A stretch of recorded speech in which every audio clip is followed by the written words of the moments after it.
आखिर दुल्हन होगी किसकी। कहानी पुराने समय की ही है। 4 दोस्त थे, देशाटन के लिए निकले। रास्ते में जब उन्हें भूख लगती थी तो आसपास के गांव से वे कुछ अनाज इकट्ठा करते थे और उसे पकाकर खाते थे। कहीं जंगल में या कहीं किसी के घर में रात को जगह मांगकर रुकते थे। उन्हें जहाँ भी रुकने का जगह मिल जाता था वहाँ ठहरते थे। क्योंकि पुराने समय में रेस्टोरेंट होटल होते नहीं थे तो रुकने के लिए उन्हें कहीं खुले में या किसी के घर में ही शरण लेना पड़ता था। लेकिन कई जगह ऐसे भी होते थे जहाँ जंगल होते थे और उन्हें जंगल में ही रुकना भी पड़ता था।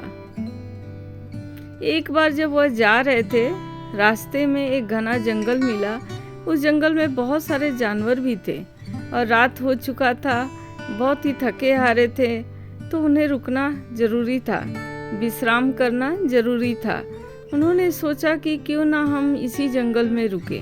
एक साफ सुथरा जगह देखकर वहाँ पर ठहरने का प्लान उन्होंने किया और खाना वाना बनाया, खाया। फिर जब सोने गए तब उन्हें लगा कि इस जंगल में तो बहुत सारे जानवर हैं। अगर हम सब सो जाएंगे तो जानवर जरूर हमला करेंगे और हमें मार खाएंगे।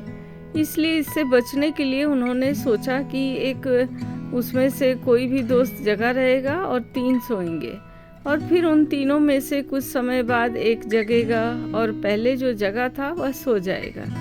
इस तरह से बारी बारी से सभी रखवाली करेंगे और सब सो भी लेंगे। सब लोग सुरक्षित सो लेंगे।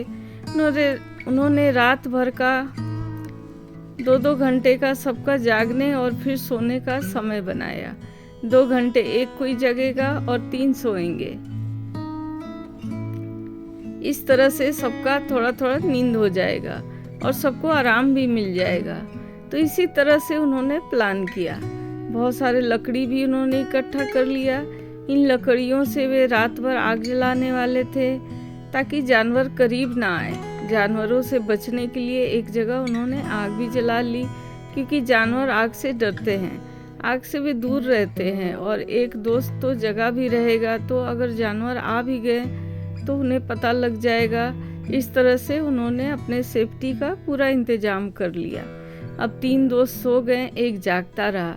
जो जगह था वह पेशे से लकड़हारा था, बढ़ई था, लकड़ी का काम करता था। उसे एक तरह से आप कारपेंटर भी समझ लीजिए। सबसे पहले जागने की बारी आई कारपेंटर की। तो जब वह जागा तब उसे लगा कि मैं 2 घंटे जागकर करूँगा क्या।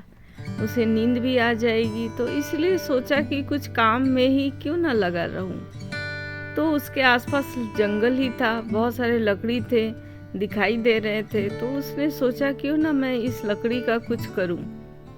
तो सबसे पहले कुछ लकड़ी ले आया और कुछ साथ में और उसके औजार भी रख रखा था। उसने लकड़ी जंगल से लेकर अपने औजार के मदद से एक सुंदर सी डॉल बना दी। 2 घंटे के अंदर उसने एक बहुत ही सुंदर सी डॉल बनाकर रख दिया। अब वह सोने चला गया और अपने जगह पर उसने अपने दूसरे दोस्त को जगा दिया। यह दोस्त भी अपने काम में माहिर था। यह जो दोस्त था वह दर्जी था, टेलर था और यह कपड़े सिलाई करता था। अपने साथ सुई, धागा, कपड़े इत्यादि रखता था। दर्जी को दोस्त ने 2 घंटे के लिए उठा दिया था। अब वह जब दर्जी उठा तो उसने सोचा कि मैं 2 घंटे क्या करूँगा। तो उसने सामने देखी कि एक बहुत ही प्यारी सी सुंदर सी डॉल पड़ी है। उसे लगा कि क्यों ना मैं इसे कुछ कपड़े सिलाई करके पहना दूँ, कुछ बनाकर पहना दूँ, क्योंकि कपड़े से वह डॉल और भी सुंदर हो जाएगी। वह हुनरमंद तो था ही। तो वह 2 घंटे के अंदर डॉल के लिए एक बहुत ही सुंदर सी ड्रेस बनाकर तैयार कर लिया। सुंदर डॉल को पहना दिया। डॉल और भी सुंदर लगने लगी। अब 2 घंटे बीत चुके थे। वह सोने चला गया और अपने जगह पर उसने तीसरे दोस्त को जगा दिया।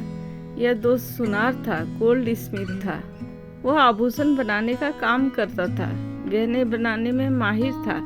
सुनार जब उठा तो उसे भी दिखाई दिया कि एक सुंदर सी डॉल पड़ी है।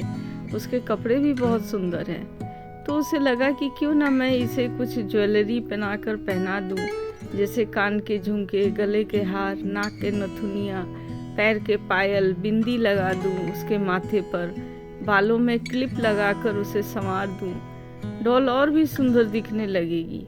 तो उसके पास भी गहने बनाने के कुछ सामान थे। गहने बनाने के सामान भी उसने साथ में रख रखा था। तो उसने डॉल के लिए कुछ आभूषण बना डाले और उसे पहना भी दिया। डॉल अब और भी सुंदर लगने लगी। अब यह बहुत ही सुंदर डॉल तैयार हो चुकी थी। उसे देखकर कोई भी मोहित हो जाए, इतनी सुंदर लग रही थी वह। अब उसके भी सोने का टाइम आ गया, 2 घंटे बीत चुके थे। तो वह सोने चला गया और अपनी जगह पर उसने अपने चौथे दोस्त को जगा दिया। और चौथा दोस्त जो दोस्त था वह बहुत ही ज्ञानी था, ब्राह्मण था। उसे बहुत सारे संस्कृत के श्लोक का ज्ञान था, उसे बहुत ज़्यादा ज्ञान था। वह बहुत सारे मंत्र विद्या में माहिर था।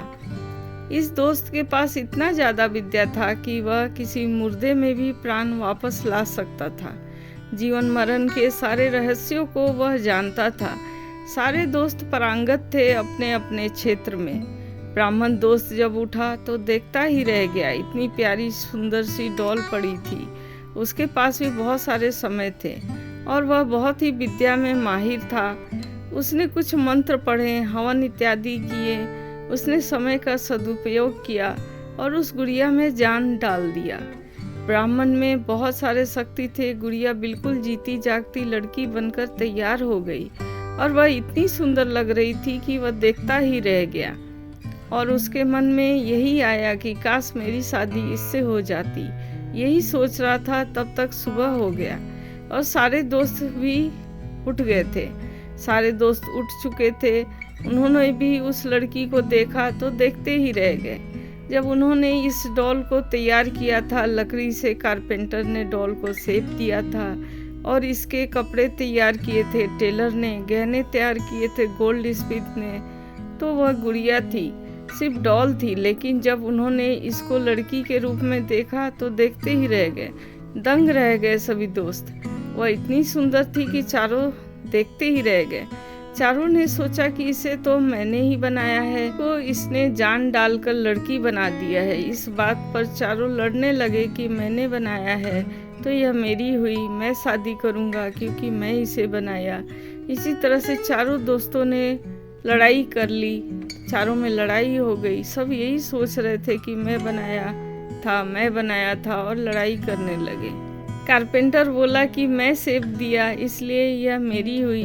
दर्जी बोला मैंने कपड़े पहनाए तभी तो यह अच्छी लगने लगी तो यह मेरी हुई। सुनार बोला नहीं, मैं अगर नहीं सजाया होता तो यह सुंदर ही नहीं दिखती, इसलिए यह मेरी हुई। ब्राह्मण बोला अगर मैंने अपने ज्ञान से इसमें जान डाला नहीं होता तो यह सिर्फ डॉल ही थी, इसलिए यह मेरी हुई। कोई भी उसे छोड़ने को राजी नहीं था। सभी उससे शादी करना चाहते थे। सब आपस में लड़ पड़े। तभी वहाँ से एक बुजुर्ग जा रहा था। वह बुजुर्ग भी काफ़ी समझदार लग रहा था। तो इन्होंने सोचा कि क्यों ना हम इनकी मदद लें, इनसे ही पूछे कि किसको इस लड़की से शादी करनी चाहिए जो कि पहले एक डॉल थी और इसे हम सब ने मिलकर बनाया है। उन्होंने अपना सारा स्टोरी रात वाला जो था, किसने कैसे डॉल बनाया, यह बात उस बुजुर्ग को बताया। उसने बड़ी आराम से इनकी बातें सुनी और कुछ देर सोचा। उसने एक अच्छा सलाह दिया। उसने बताया कि जो कारपेंटर था जिसने डॉल को सबसे पहले बनाया, वह एक तरह से उस डॉल का सृजनहार है, लड़की का सृजनहार है। मान लीजिए कि वह एक तरीके से उस लड़की के माँ बाप की तरह है, क्योंकि वही उसे जन्म देते हैं। बच्चों के सृजनहार माँ बाप ही होते हैं। तो लकड़हारा उस लड़की का माँ बाप हुआ, तो उस लड़की की शादी माँ बाप यानी कारपेंटर से नहीं हो सकती। जो दूसरा दोस्त टेलर था जिसने उसके लिए कपड़े बनाए थे, उसके बारे में बुजुर्ग ने कहा कि वह एक बड़े भाई की तरह हुआ या फिर पिता की तरह हुआ, जो कि अपने छोटी बहन या बेटी को कपड़े देता है, अपनी बेटी बहन का इज्जत बचा कर रखता है, उसकी सम्मान बचा कर रखता है। दर्जी एक तरह से बड़ा भाई या पिता के समान हुआ, जो कि लड़की की रखवाली करते हैं। तो वह भी शादी नहीं कर सकता है क्योंकि वह बड़े भाई की तरह हुआ। जो चौथा था, जो ब्राह्मण था जिसने उसके लिए मंत्र पढ़ा था, उसको जिंदा किया था, वह एक तरह से उसका भगवान की तरह होगा, क्योंकि भगवान ही होते हैं जो जान डालते हैं किसी भी शरीर में। तो एक तरह से वह गॉड हो गया लड़की का। वह भी शादी नहीं कर सकता है। जो सुनार है और जिसने आभूषण बनाया है, उसको सजाया है, संवारा है उसे, वह एक तरह से उसका पति हो सकता है, क्योंकि पति ही होता है जो कि किसी भी लड़की को सजाता है, गहने पहनाता है। उससे शादी करने का हक उसी सुनार का है। चारों दोस्त भी बहुत ही समझदार थे, तो उन्हें बहुत ही अच्छा लगा बुजुर्ग की सलाह, और इन्होंने उस बड़े बुजुर्ग का सलाह माना और सुनार की शादी हो गई उस लड़की से, और सारे खुशी खुशी अपने घर लौट गए। उनकी दोस्ती फिर से बनी रही। इससे हमें यह सीख मिलती है कि कभी भी कोई जगह पर समझौता करना हो तो उसे हमें आराम से सलाह मशवरा करके, किसी बड़े बुजुर्ग का हेल्प लेकर समझदारी के साथ समझौता कर लेना चाहिए। यह सही होता है हमेशा। थैंक्स। मेरे चैनल को लाइक करें, सब्सक्राइब करें, और भी कहानी को सुनने के लिए, कविता सुनने के लिए। धन्यवाद।